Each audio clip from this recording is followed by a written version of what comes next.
ಎಲ್ರಿಗೂ ನಮಸ್ಕಾರ. ನಾವಿವತ್ತು ಸ್ವೀಟ್ ಕಾರ್ನ್ ತೋಟಕ್ಕೆ ಬಂದಿದ್ದೀವಿ. ಜೋಳ ತೋಟ ಇದು 1.5 ಎಕರ್ ಲ್ಯಾಂಡಲ್ಲಿ ಇದೆಯಂತೆ. ಸದ್ಯಕ್ಕೆ 40,000 ರೂಪಾಯಿ ಅಷ್ಟು ಖರ್ಚು ಮಾಡಿದಾರಂತೆ. ಇವತ್ತು ಕಾಯಿ ಕೀಳ್ತಾ ಇದ್ದಾರೆ. ಫಸ್ಟ್ ಈ ಥರ ಹಿಂಗೆಲ್ಲ ಸೈಡಲ್ಲಿ ಈ ಥರ ಎಲ್ಲ ಕಿತ್ಬಿಟ್ಟು ಆಮೇಲೆ ಈ ಥರ ಕಾಯಿ ಕಿತ್ಕೊಂಡು ಬಾಕ್ಸ್ಗೆ ಹಾಕ್ತಾರೆ. ಇವತ್ತು ರೇಟ್ ಬಂದು ಕೆಜಿಗೆ 19 ರೂಪಾಯಿ ಇದೆಯಂತೆ. ಇವಾಗ 1.5 ಎಕರ್ ಲ್ಯಾಂಡ್ಗೆ 17 ಟನ್ನಷ್ಟು ಕಾಯಿ ಇವ್ರಿಗೆ ಸಿಕ್ಕಿದೆಯಂತೆ.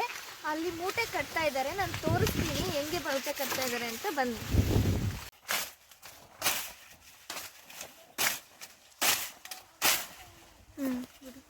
ನೋಡಿ, ಇದೇ ಥರ ಇಲ್ಲಿ ಪ್ಯಾಕ್ ಮಾಡ್ತಾ ಇದ್ದಾರೆ. ಈ ಥರ ಹಿಂಗೆ ಪ್ಯಾಕ್ ಮಾಡಿಕೊಂಡು ಅಲ್ಲಿ ತೂಕ ಹಾಕಿ ತಂಪು ಹೊಲ್ಗೆ ಹಾಕ್ತಾರೆ. ಬನ್ನಿ,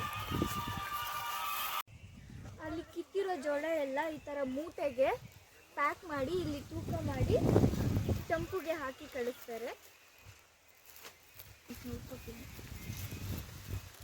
ಅಷ್ಟೇ ಈ ವಿಡಿಯೋಗೆ. ಬಾಯ್, ಥ್ಯಾಂಕ್ ಯು.